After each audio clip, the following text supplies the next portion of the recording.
இனி விரிவான செய்திகளை பார்ப்போம். பொங்கல் பண்டிகையை கொண்டாடுவதற்காக சென்னையில் இருந்து 2.25 லட்சம் பேர் அரசு பேருந்துகளில் வெளியூர் பயணம் மேற்கொண்டுள்ளனர். பொங்கல் பண்டிகை ஒட்டி தொடர் விடுமுறை வருவதால் சென்னையில் உள்ள பலர் தங்களது சொந்த ஊர்களுக்கு புறப்பட்டு சென்றுள்ளனர். கூட்ட நெரிசலை தவிர்க்கும் வகையில் அரசு சார்பில் சிறப்பு பேருந்துகள் இயக்கப்பட்டுள்ளன. நேற்று முன்தினம் 3023 சிறப்பு பேருந்துகள் இயக்கப்பட்ட நிலையில் நேற்று இரவு 8 மணி வரை 2480 பேருந்துகள் இயக்கப்பட்டன. கோயம்பேடு பேருந்து நிலையத்தில் சிறப்பு ஏற்பாடுகளை பார்வையிட்ட பின்னர் செய்தியாளர்களிடம் பேசிய போக்குவரத்து துறை அமைச்சர் எம்.ஆர். விஜயபாஸ்கர், பயணிகளின் கோரிக்கை ஏற்று திருவண்ணாமலை செல்லும் பேருந்துகள் கோயம்பேடு மற்றும் தாம்பரத்தில் இருந்து இயக்கப்படுகின்றன என்றார். தனியார் பேருந்துகளில் அதிக கட்டணம் வசூலித்ததாக 11 பேருந்துகள் சிறைப்பிடிக்கப்பட்டதாகவும் 2 நாளில் 18 லட்சம் ரூபாய் அபராதம் விதிக்கப்பட்டதாகவும் அமைச்சர் தெரிவித்தார்.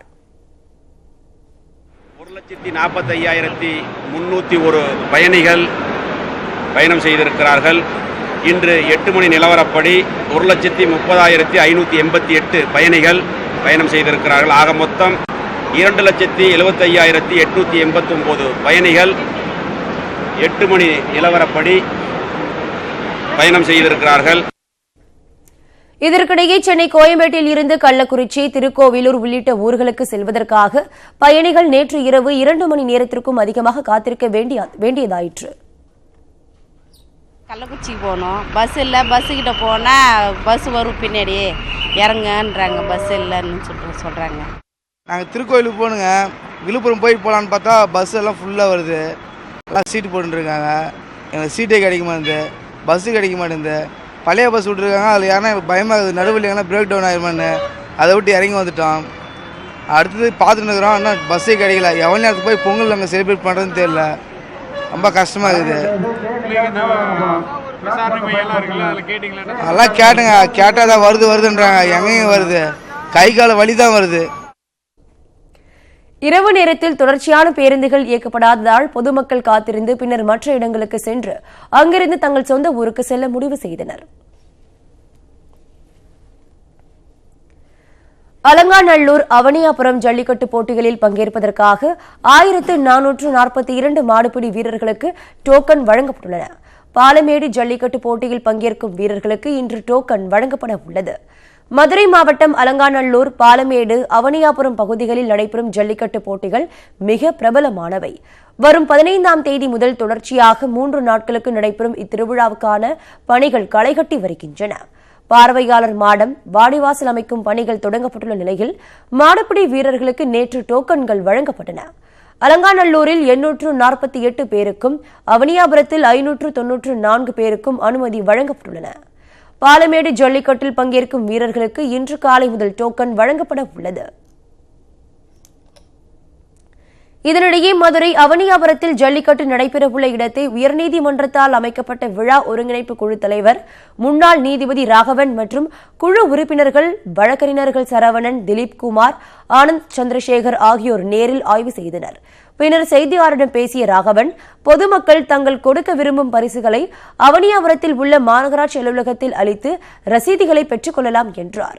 தனிப்பட்ட முறையில் பரிசு பொருட்களை வழங்கக்கூடாது என்ற நீதிபதி, பொதுமக்கள் தாங்கள் விரும்பும் நன்கொடையை வங்கிக் கணக்கில் செலுத்த வேண்டும் என்றார். ஒரு மனிதருக்கு எவ்விதமான முதல் மரியாதையும் இல்லை, கலந்து கொள்ளுகின்ற காளை மாட்டுகளுக்கும் இல்லை. ஒவ்வொரு மனிதனும் முதல் மரியாதை பெற்றுக் கொள்ளக்கூடிய ஒரு நிலையை உருவாக்கப்பட்டிருக்கிறது நீதிமன்றத்தினால். எந்த விதமான வேறுபாடுகளும் இல்லை. அனைத்து மாடுகளும் ஒரே ரகம், அனைத்து மனிதர்களும் ஒரே இனம். எல்லை தாண்டி மீன்பிடித்ததாக 11 தமிழக மீனவர்களை இலங்கை கடற்படை கைது செய்துள்ளது. புதுக்கோட்டை மாவட்டம் ஜெகதாப்பட்டினத்தில் இருந்து நேற்று காலை 2 விசைப்படகுகளில் 11 மீனவர்கள் கடலில் மீன்பிடிக்க சென்றனர். நெடுந்தீவுக்கு வடகிழக்கே லைட் ஹவுஸ் பகுதியில் ரோந்து பணியில் ஈடுபட்டிருந்த இலங்கை கடற்படையினர் இலங்கை கடற்பரப்பில் அத்துமீறி நுழைந்து மீன்பிடித்ததாக குற்றம் சாட்டி 11 மீனவர்களையும் படகுகளுடன் பிடித்து சென்று காரைநகர் கடற்படை முகாமில் வைத்து விசாரணை மேற்கொண்டு வருகின்றனர். விசாரணைக்கு பின்னர் 11 மீனவர்களும் யாழ்ப்பாணம் மீன்வளத்துறை அதிகாரிகளிடம் ஒப்படைக்கப்பட்டு சிறையில் அடைக்கப்பட உள்ளதாக தகவல்கள் தெரிவிக்கின்றன.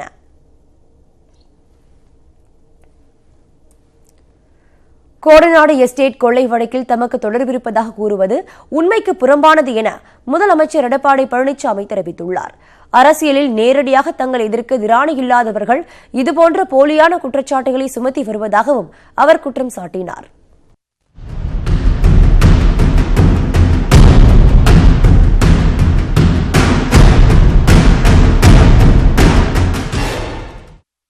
கோடநாடு எஸ்டேட் கொள்ளை வழக்கில் முதலமைச்சர் எடப்பாடி பழனிசாமிக்கு தொடர்பிருப்பதாக தெஹல்கா பத்திரிகையின் முன்னாள் ஆசிரியர் சாமுவேல் மேத்யூஸ் புலனாய்வு வீடியோ ஒன்றை நேற்று வெளியிட்டார். இந்நிலையில் சென்னை ராயப்பேட்டையில் உள்ள அதிமுக தலைமை அலுவலகத்தில் முதலமைச்சர் எடப்பாடி பழனிசாமி செய்தியாளர்களை சந்தித்தார். அப்போது கோடநாடு எஸ்டேட் கொள்ளை வழக்கில் தமக்கு தொடர்பிருப்பதாக கூறுவது உண்மைக்கு புறம்பானது என்றார். இது முற்றிலும் உண்மைக்கு மாறானது, துளியும் உண்மையில்லை. இந்த செய்தியை வெளியிட்டவர்கள் மீதும் மற்றும் இவர்களுக்கு பின்புலமாக உள்ளவர்கள் கண்டறியப்பட்டு கடுமையான நடவடிக்கைகள் எடுக்கப்படும் என்பதை தெரிவித்துக் கொள்கின்றேன். இது சம்பந்தமாக நேற்றைய தினமே சென்னை காவல்துறையில் புகார் அளிக்கப்பட்டு வழக்கு பதிவு செய்யப்பட்டுள்ளது. காவல்துறை சட்டப்படி நடவடிக்கைகள் மேற்கொள்வார்கள்.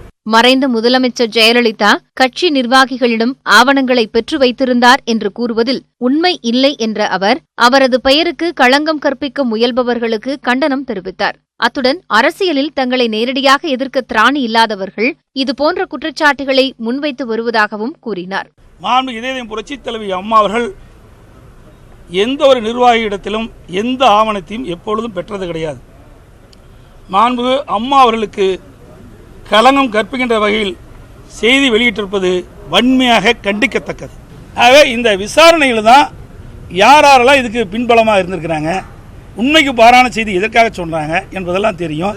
அது மட்டும் இல்லை, நேரடியாக அரசியலே எங்கள் எதிர்கொள்ள முடியாத திராணியற்ற முதுகெலும் இல்லாத இவர்கள் தான் இப்படிப்பட்ட கோழைத்தனமான குறுக்கு வழியை கையாளுகிறார். குறுக்கு வழியில் ஆட்சியை கலைக்க சிலர் முயற்சிப்பதாகவும் ஆனால் அது ஒருபோதும் நடக்காது என்றும் முதலமைச்சர் கூறினார். குற்றம் சாட்டப்பட்டவர்கள் 22 முறை நீதிமன்றத்தில் ஆஜரான போது சொல்லாத தகவல்களை சிறையில் உள்ளவர்கள் இப்போது சொல்ல காரணம் என்ன என கேள்வி எழுப்பிய அவர் வழக்கை நீர்த்துப்போகச் செய்ய முயற்சிகள் நடப்பதாகவும் குற்றம் சாட்டினார்.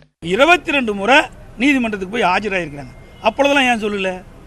கிட்டத்தட்ட 1.5 ஆண்டு காலமாக நீதிமன்றத்துக்கு போயிட்டு இருக்கிறாங்க, ஆஜராகிட்டு இருக்கிறாங்க. இந்த வழக்கு பிப்ரவரி மாதம் 2ஆம் தேதி வர இருக்குது, விசாரணை தொடர் இருக்குது. அப்பொழுது இந்த கேஸை நீத்து போகிற மாதிரி செய்கிறாங்களா, இல்லது அரசியல் காழ்ப்புணர்ச்சியோடு சில பேர் இந்த இயக்கத்தின் மீதும் இந்த அனைத்து இந்திய அண்ணா திராவிட முன்னேற்ற கழக மிகச் சிறப்பாக செயல்பட்டு கொண்டிருக்கிறது, இதுக்கு ஏதாவது களங்கம் கற்பிக்கின்ற விதமாக செயல்படுகிறார்களா, பின்பலமாக இருக்கின்றா என்பதையெல்லாம் விசாரணையில் தான் தெரியும் என்பதை தெரிவித்துக் கொண்டேன். இதனிடையே இந்த விவகாரத்தில் சிபிஐ விசாரணை நடத்தப்பட வேண்டும் என திமுக தலைவர் மு.க. ஸ்டாலின் வலியுறுத்தியுள்ளார். இது தொடர்பாக அவர் வெளியிட்டுள்ள அறிக்கையில் முதலமைச்சர் உடனடியாக பதவி விலக வேண்டும் என்றும் வலியுறுத்தியுள்ளார்.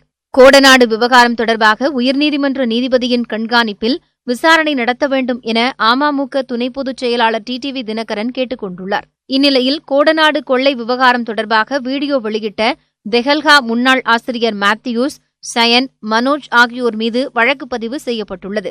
அதிமுக தொழில்நுட்ப பிரிவு இணைச் செயலாளர் ராஜன் சத்யா கொடுத்த புகாரின் பேரில் மத்திய குற்றப்பிரிவு காவல்துறையினர் வழக்கு பதிவு செய்து நடவடிக்கை எடுத்துள்ளனர்.